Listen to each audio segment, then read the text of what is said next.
Come to me, my children. Follow the sound of my voice to receive thy blessings. Unburden yourself. Ow, ow, ow, ow. And welcome to the Church of Last Resort with the Dr. Reverend Jelly Roll. The Church of Last Resort, where your prayers are heard, your sins forgiven, and no matter what you believe, you won't believe this shit. And now, the Irreverent Reverend, the Dr. Reverend Jelly Roll. Good morning, brothers and sisters. It is such a beautiful day. Today being August 3rd, Sunday, August 3rd, in case you didn't realize it was Sunday. I guess I didn't realize it was Sunday. It's Thursday, shit. Man, yes, it is Sunday, not Thursday. I don't even know where Thursday came from. I mean, I know it comes after Wednesday and before Friday, but I don't know which Thursday I was thinking of, last Thursday or next Thursday. But it's Sunday, August 3rd. That's where I came from. Third sounds like Thursday. My brain, it takes me a while to catch up to how it works. But yes, indeed. Thank you, brothers and sisters.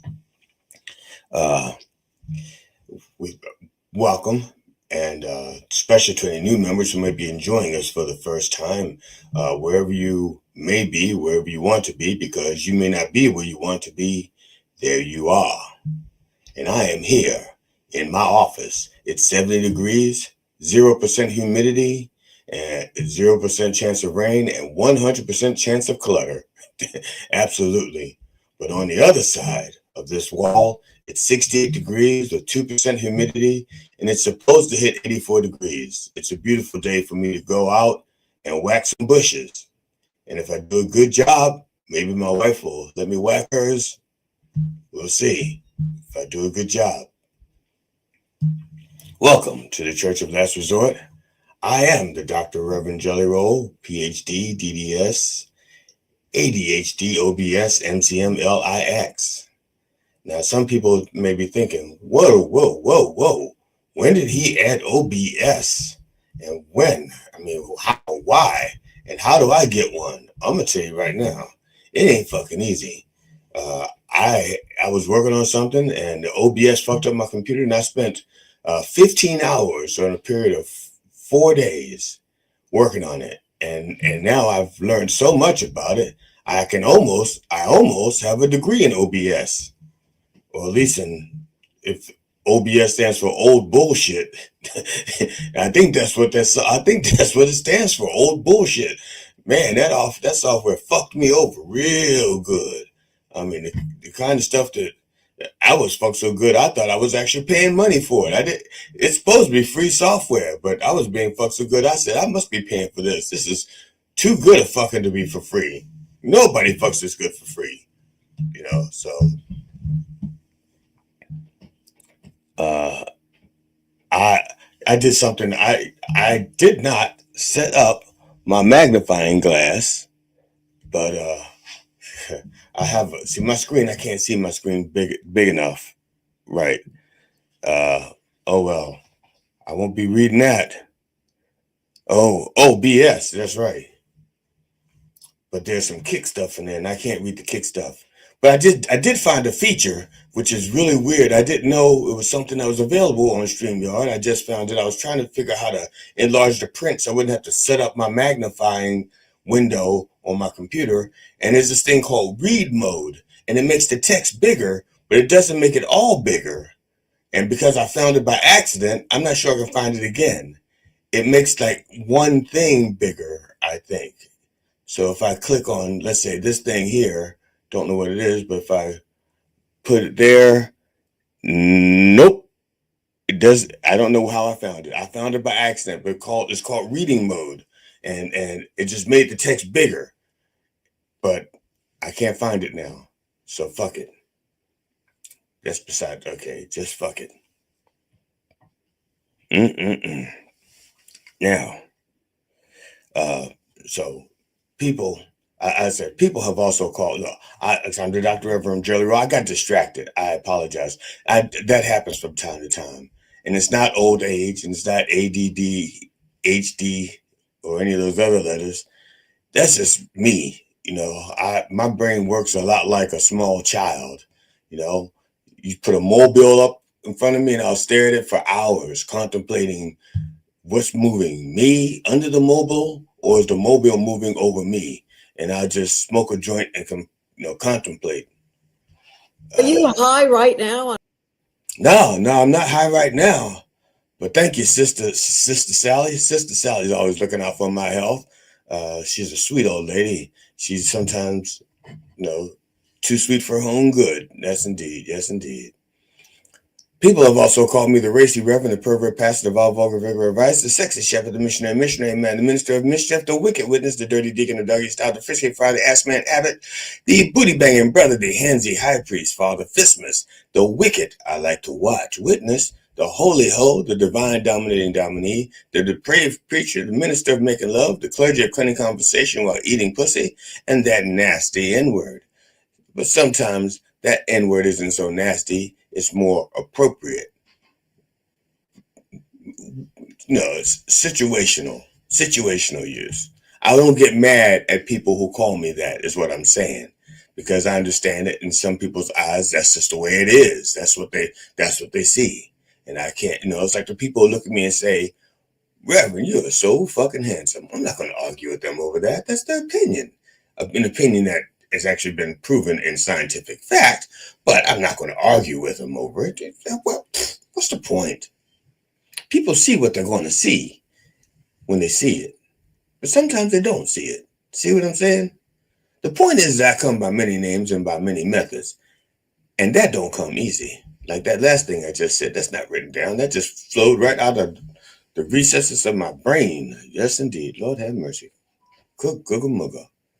Let's begin, as always, by invoking the name of the Holy Trinity of comedy, in the name of George Carlin, Robin Williams, and Richard Pryor. Can I get a fuck yeah? Fuck yeah! Lord have mercy. Yes, indeed. Yes, yes, indeed. It is time for our opening prayers, sponsored by Tantally. If you need an opening, Tantally has your opening needs. If you or someone you know is in need of a Tantally opening, go to Tantally and use the code coffee with the dog and get 10% off. Just go through mynugtv.com/merch. I'm sure there's a link in there somewhere. Yeah, use that link right there and you'll get 10% off of all your holes if that's what you need. That's right. Now, if you don't need one of those holes or one of those openings, and you need an opening prayer from us, just send your request to Dr. Reverend Jelly Roll at drevengelirolle@gmail.com. And please remember that second E. Even though, and don't be mad. I haven't checked my emails for 2 days. I forgot. It's just one of those things I did or didn't do. I've been busy, but it doesn't mean that your emails aren't important to me. It's just that I hadn't been getting emails about prayers. I've been getting emails trying to sell me shit, and I don't want to be buying stuff, not with the church's money. I don't want to buy stuff. If it doesn't benefit the church, I'm not buying it. If I can't deduct it on my taxes, I'm not buying it. Just like some people don't buy facts. You give them a fact, they say, I'm not buying it. You tell them the truth. I'm not buying it. This shit happens. I'm not buying it. So, but remember to add an E on the end if you really want me to take your prayers seriously. Now, for our disclaimer.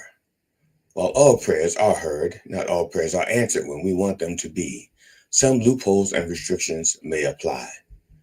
And by May, I mean that month and all 11 months, all 12 months, not just May, but June, July, August, loopholes will be applied. So please bow your heads unless you're driving your car or your significant other. And if that is the case, just close your eyes like so and let Jesus do the driving while we pray. Lord have mercy. Dear Lord, please bless Brother Tom Lehrer. Tom Lehrer, singer, songwriter, and satirist who gained prominence in the 1950s and 1960s for his acerbic take on politics and social life, died on Saturday, July 26 at his home in Cambridge, Massachusetts. He was 97. Lehrer's cause of death was undisclosed. So please, as we always do, help us find a cure for undisclosed. There are just so many people, especially the elderly, who've been recently dying from undisclosed. It is preventable. We believe it's preventable at the Undisclosed Foundation. We believe that it's preventable, that people who don't get undisclosed can live long, healthy lives well beyond, like in Tom Lehrer's case, 97 years. He could probably have made it to 98 or 99. Okay, so please help us fight undisclosed. And for your donation of $30 or more, you will get this. Oh shit, I didn't bring it in. For your donation of $30 or more, you will receive this Slaptail Squad coffee mug. You will also receive this Mind Dog TV coffee mug, and you will also receive this partially used tube of, a partially used tube of cortisone cream, just in case you're itching to give us money, okay? yeah, that was an ad lib. I know. I was supposed to reach for the Blistex, but I can't reach it from here, so I had to grab something. I started talking and started reaching. Now I know for those of you, some of you, this tube. Okay, if you're an optimist, well, this tube is half full. Okay, and if you are a pessimist, nothing's going to make you happy, so fuck off. All right. Lehrer was born in New York City to Morris and Anna Lehrer in April 1928. Lehrer showed a penchant, not a pension, not pension, but a penchant for, like pen chant, you write it down and sing it. Showed a penchant for musical composition early on. The precocious musician began studying classical piano at the age of 7 and later pivoted to pop music. Of course, pop music in the 1930s and 1940s was a little bit minstrel and a little bit minstrel. That's right. It was a bloody mess back then. Lehrer's musical direction began to take shape during his time at Harvard University.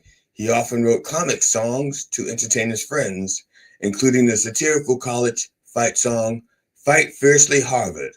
Okay, now I'm probably not going to remember the tempo, but the lyrics in that song, the song is like 1 minute and 23 seconds long, and it's based on the Harvard fight song, I think, but it included lyrics like this, and I'm going to do the voice as best I can. And somebody's going to say, what the fuck? Okay, it's like this. It'd be peachy if we win the game. Oh, goody.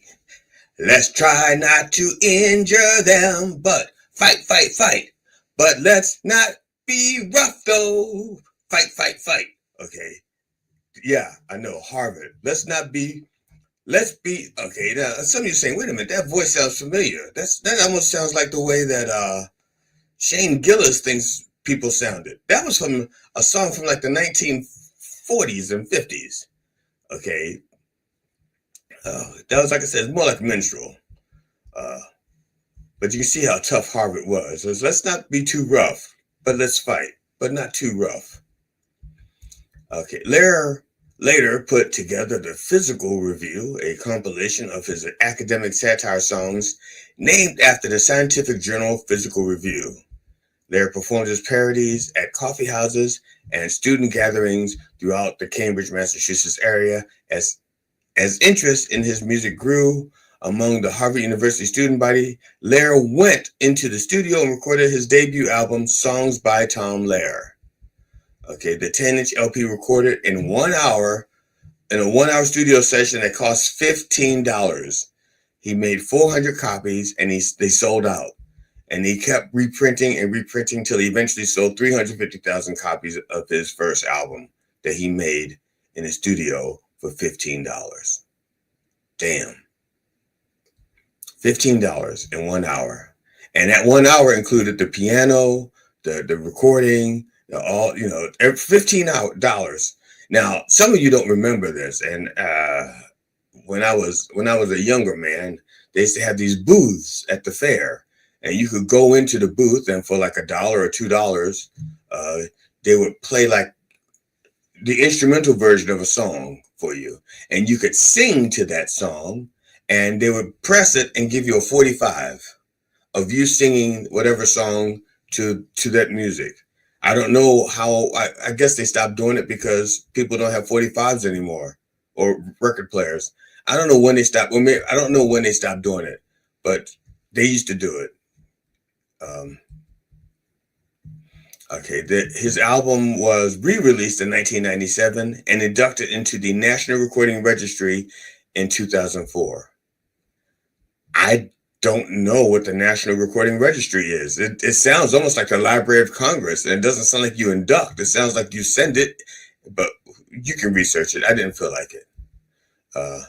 In a retrospective review of the album for the National Recording Registry, author Ronald L. Smith reflected that Lair pioneered sick comedy on disc. Okay, that's 1953 sick, not the way sick is now. Okay, that's, like I said, that what you heard there was an example of what they thought was sick back then. Rest in peace, Tom. You were a trailblazer. Can I get someone to remember who the fuck you were, though?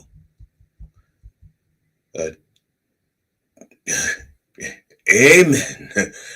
Dear Lord, please bless Brother George. Fuck. I didn't practice this name. Okay. Fuck. Dear Lord, please bless Brother George Kooymans. Kooymans. I swear I should have practiced it because, see, he's Dutch. He's Dutch, and I should have looked up my Dutch pronunciation. So Please stand by. We are having difficulties pronouncing foreign names. Please stand by. Please. Yeah, I don't know how to pronounce it. It's Dutch.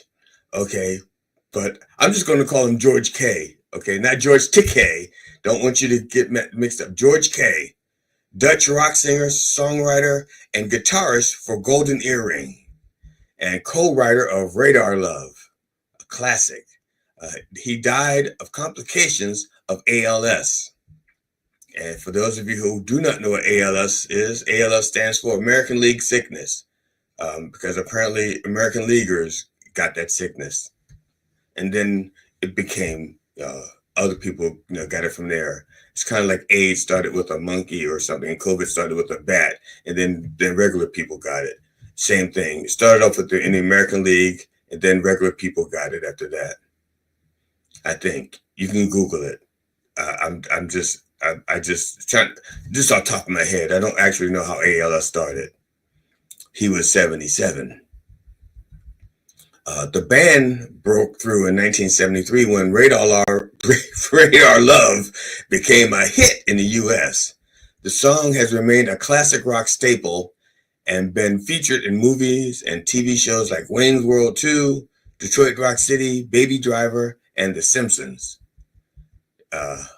Rolling Stone dubbed Radar Love one of the 50 best road trip songs, coming in at number 3 on their list.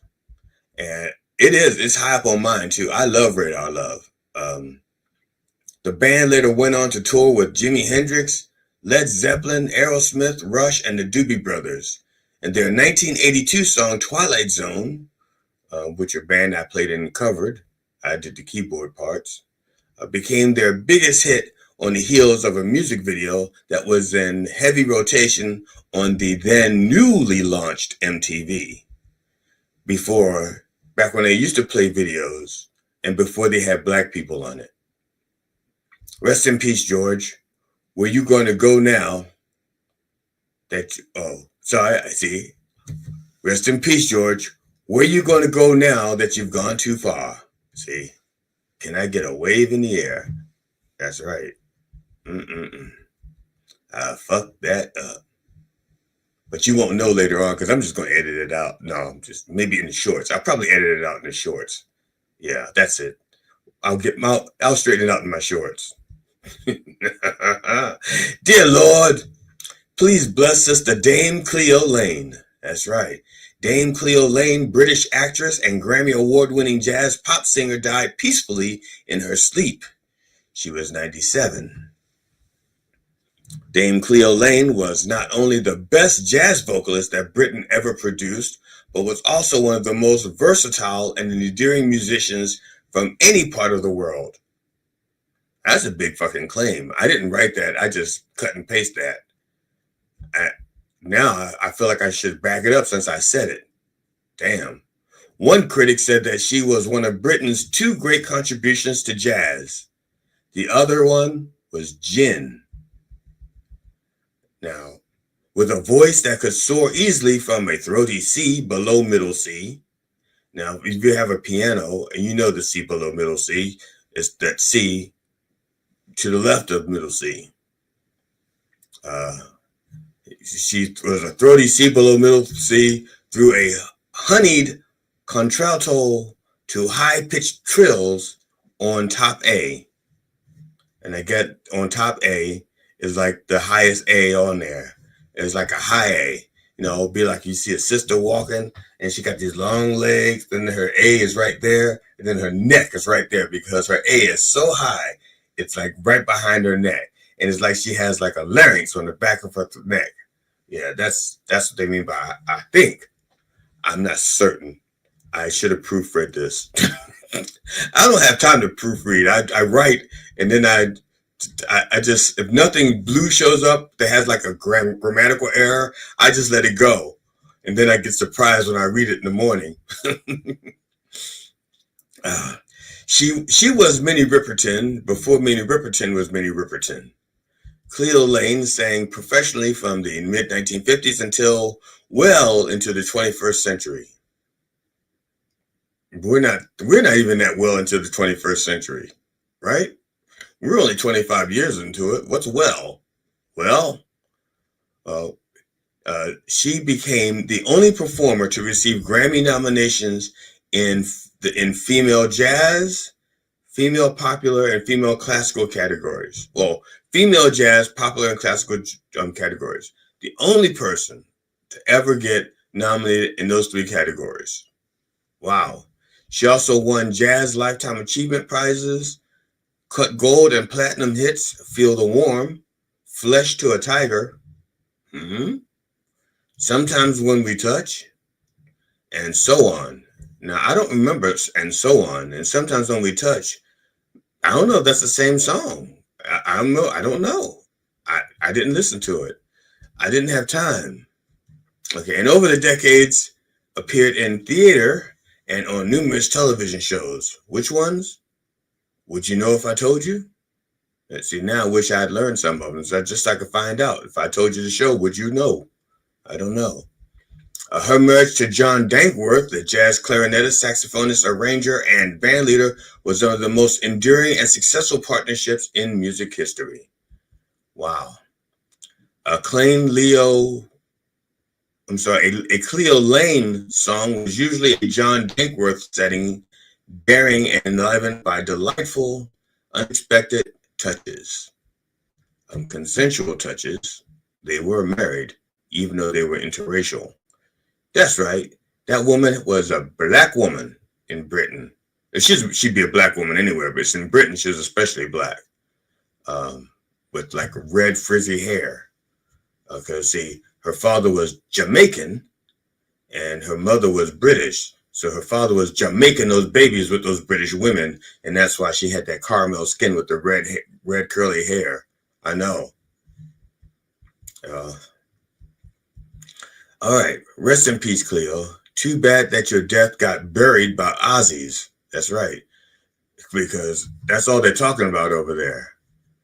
You had a 4-octave range, and Ozzy had a 4-note range. Can I get who do you have to kill to get noticed around here?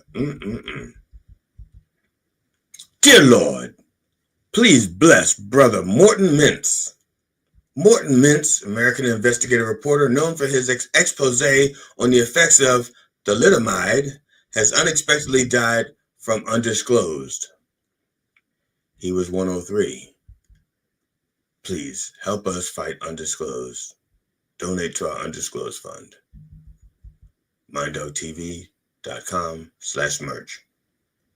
Morton Mintz, a Washington Post reporter, brought a muckraker zeal to business reporting. He notably wrote stories exposing the baby-deforming drug thalidomide and General Motors' efforts to smear a little-known consumer advocate named Ralph Nader, who was claiming that the Chevy Corvair was unsafe at any speed, which later became a book by Ralph Nader. For those of you looking for a joke here, the joke here is that the Corvair was considered a car. In a career spanning more than 6 decades, Mr. Mintz became one of the first reporters to apply investigative reporting skills to covering consumer affairs. He attended congressional subcommittee hearings that few other journalists bothered with, poured over thousands of pages of documents and trial transcripts, and prided himself on a refusal to be charmed or threatened by chief executives and public relation officials. My God, could we use him today? Good God, could we use him today? According to Ralph Nader, quote, "In our work, he was the gold standard. He was first and best again and again," close quote. But Mintz didn't warn Nader about Nader in 2000. Google President Al Gore.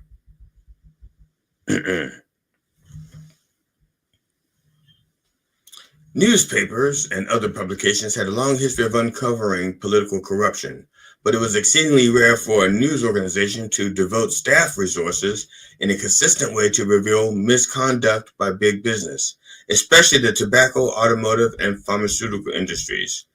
Doing so risked offending major advertisers. And when corporations were covered by reporters, the story was often about price fixing and tax issues.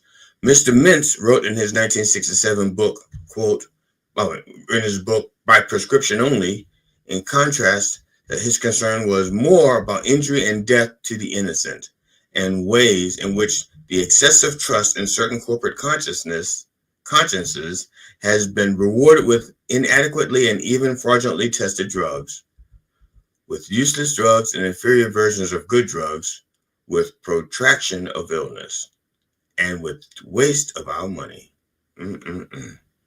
Man, could we use him now? Good God. And that's why we need to find a cure for undisclosed. The man could still be working and writing and working on our behalf. He was only 103. That's it. Just 103. Who knows how long he could have lived had he not contracted undisclosed. Rest in peace, Morton. You were the salt in the wound of industry. See, Morton, salt. Oh, fuck. Can I get some fresh mints? Okay, see, come on now. I did my best, okay? Give me a chuckle or something. Fuck. Oh, good Lord. Dear Lord, please bless Brother Tommy Brooks. Tommy Brooks, who trained boxing legends Evander Holyfield and Mike Tyson, passed away this week from a very aggressive form of cancer. He was 71. Brooks helped Holyfield defeat Tyson in their iconic bouts in 1996 and 1997. He later became Tyson's trainer, staying in his corner until Mike's loss to Lennox Lewis in 2002. Brooks showed Evander that the key to beating Tyson was protection, something Evander, having 11 kids, knew nothing about before then. Thank you. Brooks put Tyson on a no-ear diet as part of his training. So there you had Lennox Lewis. I guess he would have won if he just... Never mind. Tommy Brooks, as a pro boxer, had a 7-3 record, losing his last 3 in a row. And as a cancer patient, his record is 0-1. Rest in peace, Tommy. Now you've lost 4 in a row. Now you're going to find out if your arms are too short to box with Jesus. Can I get a ding ding? And finally, Lord, please bless the entire behind-the-scenes staff at MindDog TV. They are truly, truly doing your work, spreading your word throughout the wordosphere. They could be anywhere today, but they are here, just wishing that they were anywhere today. And that ought to count for something. Matter of fact, it ought to count for 3 somethings. MindDogTV.com, the place to go to get your merch, your Church of the Last Resort gear, your Coffee with the Dog gear, your MindDog TV gear, and also where you can contribute to the Undisclosed Fund to help us at MindDog TV find a cure for undisclosed. We're losing too many of our seniors to undisclosed. It's like week after week after week that we're reporting another death by undisclosed. Now let us, where it is, let us have a bump for the Lord. Yes, indeed. Here we go. As always, a little bump for the Lord.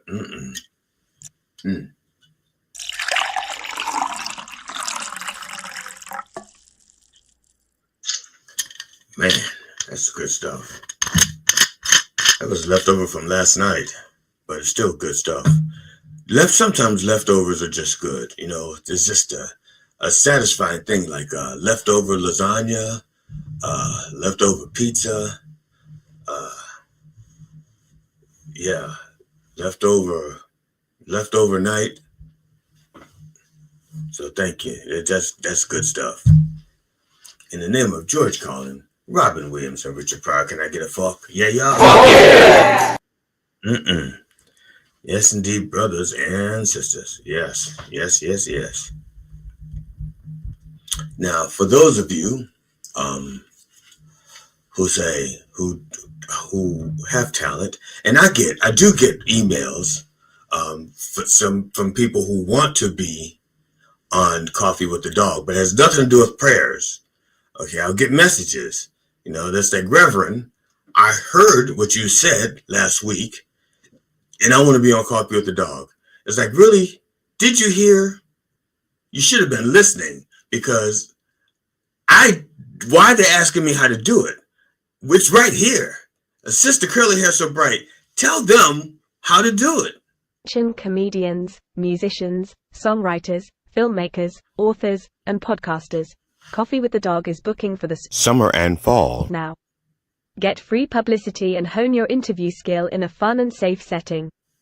Coffee with the Dog is a live radio, live stream podcast based in New York that airs daily Monday to Friday 9 a.m. to 11 o'clock in syndication on iHeartRadio, as well as video streaming platforms like YouTube, Twitch, Rumble, and many other platforms. Guests usually come on remotely via StreamYard, like Zoom but easier, although occasionally we do in-studio interviews. The morning show focuses mainly on comedians and musicians, and they have interviewed many top names and classic celebrities such as Robert Klein, Mike Binder, Eddie Brill, Doug Stanhope, Steve Byrne, Paul Provenza, Jeff Altman, and many, many others. For booking, go to minddogtv.com/booking. Thank you, Sister Curly Hair So Bright. Now, I'm going to say this in advance, okay? I'm going to get a message within the next 4 or 5 days saying, I heard about Coffee with the Dog and I want to be a guest. How can I be a guest? And I'm going to tell you right now, motherfucker, stop hearing and start listening. She tells you how to do it. Don't be writing me, asking me about something you heard because you didn't listen. You knew enough to text me But you didn't hear what she said about booking coffee with the dog, minddogtv.com/booking. But you want to be on that show? Don't. I mean, I'm nice. I want the people to succeed. So I will respond and I send them their link. And I don't tell them, next time, motherfucker, listen. Don't just hear it, listen. I don't say that because I'm a minister and I shouldn't talk like that to people. So I just write out something nice. Now, like you're thinking, well, Reverend, you just said it. No, I'm not saying that to people. I'm saying that to camera. I don't see any people right now. I'm just saying it to camera. And if the camera repeats it, that's up to the camera. So, brothers and sisters, for those of you who are paying attention to what I wrote in my, whatever it is I wrote it on Facebook, wherever I promoted this, or if you just saw it in the YouTubies, today's sermon is that psalm, folks. Now someone's going, that psalm, folks? That sounds familiar. Well, it's supposed to. That's why I do these things. It's supposed to say, that sounds familiar. Now, for those of you who do not know what a psalm is, and you're saying, what is a psalm? Well, according to the internet machine right over there, according to the internet machine, a psalm is a sacred song or poem used in worship. That's right. I bring this up because it appears that many in the GOP are beginning to sing from the same songbook in the worship of 4 times indicted, unregistered sex offender, convicted felon, public housing resident, Epstein pal, Ghislaine Maxwell apologist, Donald Trump. Okay. For the longest time, it wasn't too long ago that they were singing a different song. They were singing, go tell it on the mountain. Jeffrey Epstein doesn't care that the girls he is mountain are too young to be fornicating with old mean men like him and his friends. Is that how that goes? Oh, well, they were singing something like that. Okay, that's what they were singing not too long ago, and now they're singing a different tune, something like, don't blame it on the island. Don't blame it on the far right. Don't blame it on the plane ride. Blame it on the libtards. Yeah, they're singing a different tune. All of a sudden, they forgot all about the victims, the children that were being harmed. They keep saying, oh, I want to protect children. I want to protect children in the womb. But once they have a womb of their own, fuck them. Literally, that's so. And I'm one who believes in protecting the rights of all people, especially after they're out of the womb, because that's when they become people in my eyes. I said protect them all. Protect the children, protect the elderly, protect them all. Why? Okay, fuck the billionaires. Fuck them. But other than that, protect them all. Okay?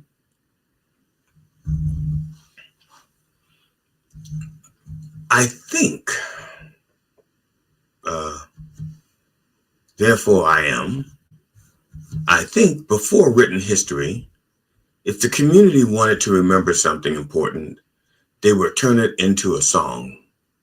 Okay, we have like an entire Bible book of Psalms, and a lot of people remember those things they remember Psalms much better than they remember any other book in the Bible. They can remember Psalms first because they were songs. Even if they don't know the music behind it, there's a certain rhythm to it. And they remember it. And those things, it sticks in their head. And so when the community wanted to remember something important, they turned it into a song. And they sang it over and over again so everybody could remember. If there was a famine, they'd sing a song about it. If there was a flood, they'd sing a song about it. If there was a pandemic, they'd sing a song about it. In fact, many of us, when we were children, we learned our ABCs by singing them. Okay? And most of us learned the same song over and over again. It wasn't until like maybe 100 years later that Sesame Street, the Muppets, came up with their own version of that ABC song. We sang A, B, C, D, E, F, G, H, I, J, K, L, M, N, O, P, all the way through till you got to Z. And then next time, won't you sing with me? And then the Muppets came along and they sang Abracadabra, it's the most remarkable word I've ever seen. Yeah. Now I don't, and then it starts off like an A word, as anyone can see, somewhere in the middle. It's awfully blurred to me. You have to look it up, okay? But it was their version of the ABC song. It didn't teach you the ABCs, but it was fun to sing. And I haven't heard that song in since I was 9 years old, and I still remember it. That's what I'm talking about. We can learn and remember things in song that we forget about most other ways. When we were in school, certain historical dates, we sang them. And I'm not saying history, because some of that shit was wrong about in the year 1492, Columbus sailed the ocean blue. And okay, he may have sailed it and the ocean may have been blue, but he didn't discover a damn thing. Well, that's beside the point. The thing is, we remembered it even if it was wrong. Okay, my point is when we put information to song, it was available to everyone, literate and illiterate alike. You didn't even have to have a good voice. You just sang the song. I don't think anybody, when they were in the kindergarten or first grade, when they were singing A, B, C, D, E, F, G, did anybody go you're off key? They didn't care. They just wanted to know that you knew your letters. That's it. When you sing, I'm trying to think the one of Paul Revere. Listen, my children, and you shall hear the midnight ride of Paul Revere. Okay, and it goes on and on and on. The 17th of April in 75, was it 16th, 14th? Who knows? I don't remember the song. The point is, if I remember the song, I'd remember the date because the date was in there. Now, how accurate is it? But at least you knew it happened. Now, when we write shit down, and when we do write shit down, only the literate had access to it.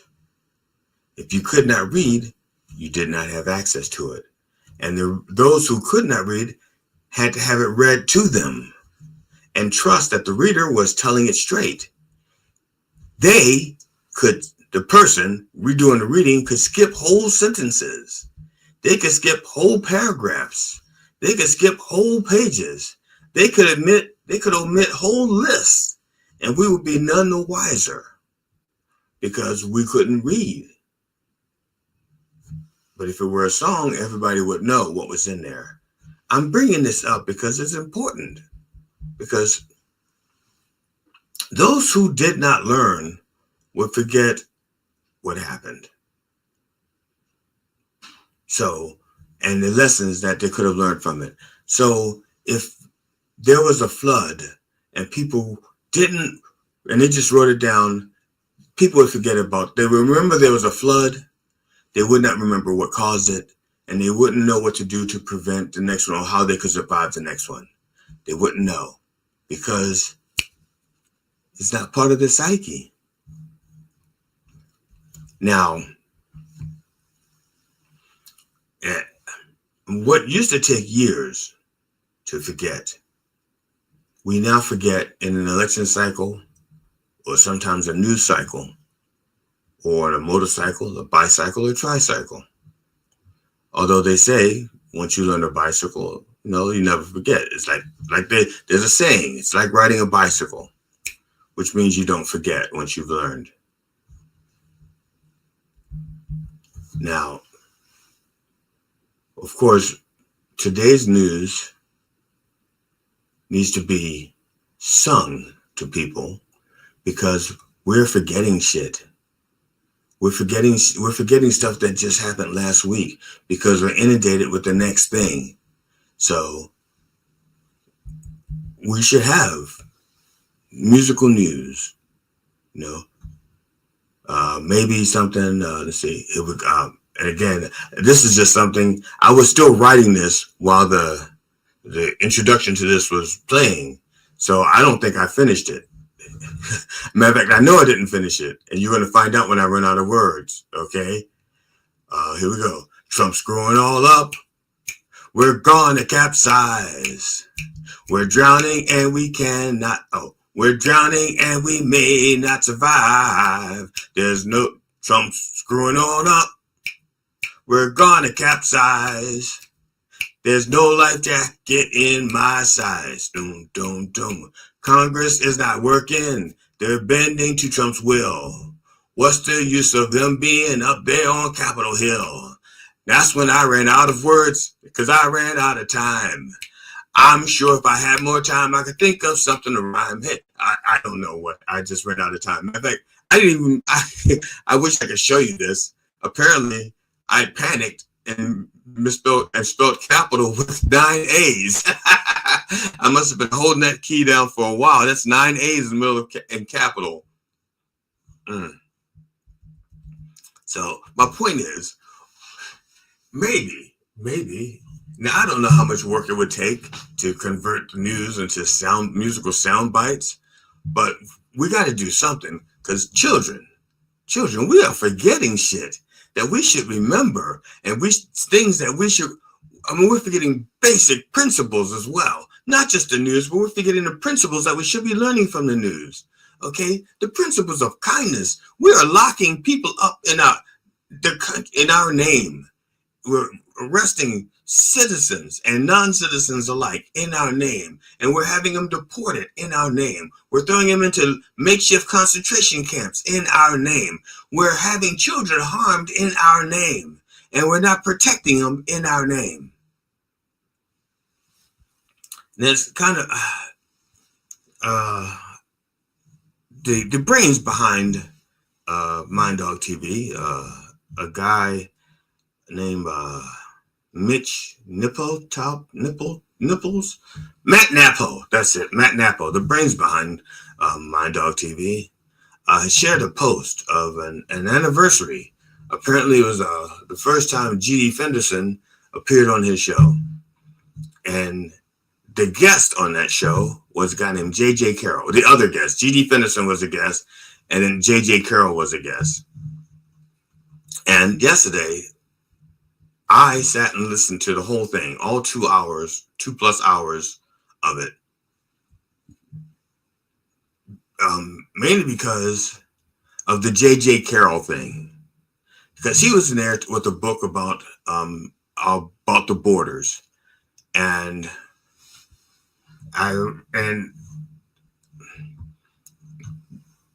there were some things that were brought up by Matt and GD that was so prescient, that was so, let's just say 2 years later, those are the issues that we're facing still, okay? Now, I don't know how many people watched that episode or heard, watched it live and saw it over time. I don't know. The point is that even I was part of that. I forgot about J.J. Carroll. I forgot about that book. I forgot about the discussions that we had about immigration and trying to fix things. We're talking about sex trafficking. We're talking about deporting people who are citizens. We're talking about the racism inherent in the system and trying to fix it. Those are the kinds of things we're talking about. And I didn't forget about the issue. I did not forget about the issue. Hell no. I fight and discuss and talk and all fucking day. I have not forgotten that, but I did forget the fact that it was part of that very important conversation. And I encourage everyone to listen to it or watch it or both and put it in context of today. Because that was just 2 years ago. And things have gotten worse, not better. Worse. But back then, 2 years ago, you were being warned. And you were being warned before then, too. But I guess if we had sang that 2 hours, people would have remembered it. I know I probably would have. Now, brothers and sisters, I thought about this. I've given it a lot of thought. So much, and I'm so tempted to do this. I really want. Part of me wants to do like singing the news every week. Part of me wants to do that to help people remember what just happened last week. No. That's right. Apparently somebody thinks that me singing would be punishing them. That was Daddy Punish Me in Chinese. Which reminds me, I also collected, damn it, I gotta get it. I have fuck you in Chinese. I have what the fuck are you doing in Chinese. I have you've lost your mind in Chinese. I have to find them and put them up here. That's just for me. Just I'm the big homie. And I'll forget because I didn't sing it. I should have sang it so I would remember to do it. Thank you, Kick. I'm not tired of it. Whatever it is that Kick is saying. So, brothers and sisters, please, pay attention to what's going on out there. Things are getting weirder and crazier by the minute. And if you're out there waiting for the Democrats to save you, If you're waiting for your God to save you, If you're waiting for your Savior to save you, This is something we have to do, okay? We have to save ourselves. And I'm not telling you how to do it. I'm not saying to you, pick up pitchforks and torches and go marching down the street. I'm not saying that. But if that's what you want to do, this is a free country for now. I'm telling you, do not destroy property. Do not destroy property. Don't. Show up, make your voices heard. Don't destroy don't tear down other people's shit. Some of us worked hard for what we have. Okay? Some people have businesses that they've been in the neighborhood for years, and you're destroying memories and things like that. There was a store across the street from when I was a kid. It was called Katz Groceries. No relation to Alan Katz, who has a new podcast out about a photographer. I can't remember the name now, but that's beside the point. Check it out. It's on G.D. Fenderson's Facebook page. He did promote it there. Katz store. They were the corner store in our neighborhood. They sold a little bit of everything. Candy, snacks. They even had Carl, the proprietor, Carl Katz.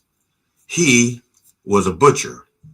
So every couple of days, they might drop off a calf or a hog, and he'd be in the back, and you can watch him. You can watch him prepare the calf or the meat. Just slice it up, and you'd be getting fresh bacon, fresh ham, fresh beef, and he'd be doing it right there in front of you and putting it right out there in the display case.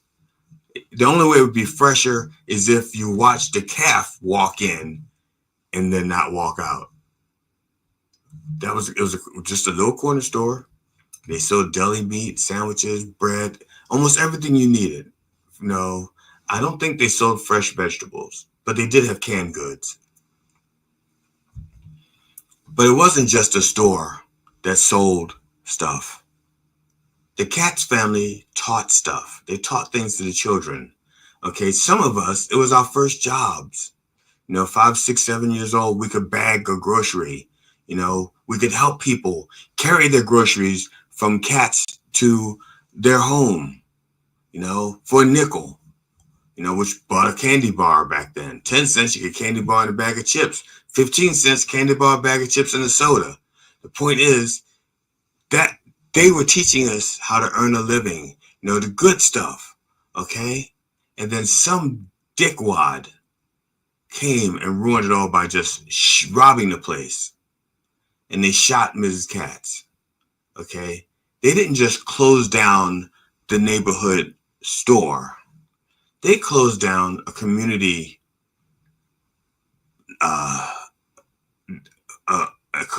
institution. I said they taught us lessons. So when I'm saying when you go out there and you protest, do not destroy these legacies that are out there. Make your voices heard. Okay, tear down the assholes that are making life difficult for us and not taking care of our children, not taking care of us, not taking care of our environment. That's what needs to be torn down. Those walls, those laws, those executive orders. But don't destroy people's property. I'm asking you, please. But if you're going to destroy a property, I know of one in Mar-a-Lago, but don't do it. Don't do it. Maybe I should sing it for you. Where's my harmonica? I don't have a harmonica. That's one of the few instruments I do not have. I used to have a harmonica. And for those of you who are harmonica players, I love you. I appreciate it. I gave the fuck up. Because they're telling me to fold my tongues in ways that had I listened, I probably could have kept a few extra girlfriends a little bit longer if I had listened to the tongue technique that's teaching with harmonica. Speaking of Monica, did we harm Monica? Yes, my tongue technique was so bad that I harmed Monica. And I apologize, Monica. Right now, to your face, I apologize. Brothers and sisters, I have nowhere else to go. I've been vamping for the past 7 minutes because I can't stand to end on a not on the hour. I have to end on the hour. It's a mental disease. But before I close, I do want to thank those of you who subscribe to my fledgling YouTube channel. It's growing in increments. I don't know if the shorts are helping or not, but I'm making shorts and putting them on there. And so it's growing. And same with the Facebook page. Dr. Reverend Jelly Roll on Facebook, Dr. Reverend Jelly Roll on YouTube. Please like, subscribe, follow, whatever else you can do. Do that. Let's make those numbers grow. Okay, let us grow with you. Or as they would say in the church, and also with you. Let us grow together and also with you. Whatever. I fucked that up. But that's okay. Because if I didn't fuck up, you wouldn't learn what not to do. I also invite you to go to gigsalad.com, check out GD Fenderson. The next time you need to hire a humorist for a private event, he will cater his material to your event. He is that prolific. He can write stuff just for you. Clean, dirty, really dirty, kind of clean. He does all that shit for you. So on behalf of the Church of Last Resort and the entire Roll family, my wife Amona Roll, my kid Cinnamon Roll and Jelly Jr., our cat Tootsie Roll, and our dog Stop Drop and Roll, I wish you safe travels, and I hope you will join us next week at 9 a.m. Eastern Orthodox Time on Mind Dog TV and everywhere that our word is heard. Yes, indeed. Lord have mercy. In the name of George Carlin, Robin Williams, and Richard Pryor, can I get a fuck yeah, y'all? Fuck yeah!